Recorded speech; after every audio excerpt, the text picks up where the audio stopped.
Halo guys, aku Kela. Kali ini aku mau review novel dengan judul Kenanga, karya Oka Rusmini, yang diterbitkan oleh PT Gramedia Pustaka Utama dengan tebal buku kurang lebih 276 halaman, di mana buku ini terbit pada tahun 2003.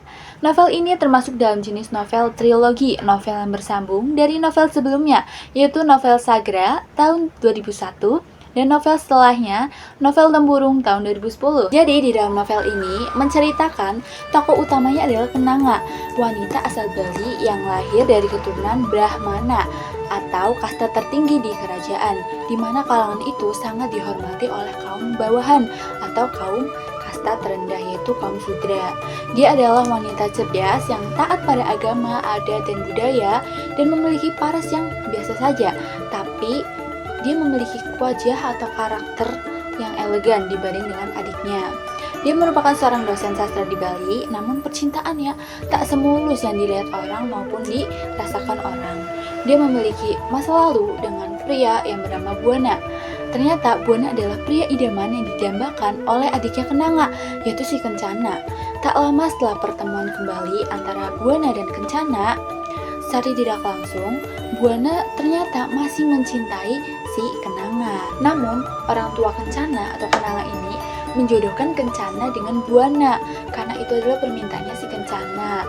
Dan setelah beberapa waktu, Kencana sama Buana ribut nih, dan akhirnya Kencana minta bantuan ke kakaknya untuk membujuk si Buana agar mau bertemu dengan Kencana dan mengajak jalan-jalan atau kemana layaknya seperti wanita dan pria saling mencintai. Ternyata selama ini Buana sikapnya terlalu cuek untuk si Kencana.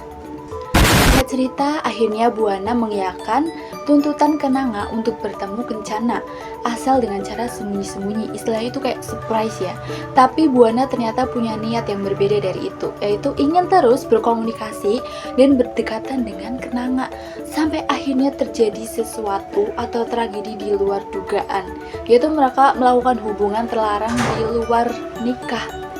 Sampai akhirnya Kenanga mengandung bayi dan dia kabur dengan alasan untuk melanjutkan S2 sastra di Yogyakarta dan melahirkan anak tak berdosa itu pada waktu 8 bulan dan bayi dalam kondisi prematur. Setelah itu bayinya dititipkan pada pihak rumah sakit dan bertepatan pada hari wisudanya ia hendak pulang ke Bali, dan tentu saja Buana dan Kencana ternyata sudah menikah. Dan ternyata mereka nikah pada saat Kenanga hanya 4 bulan. Ia juga dikejutkan dengan berita yang sangat mungkin miris ya.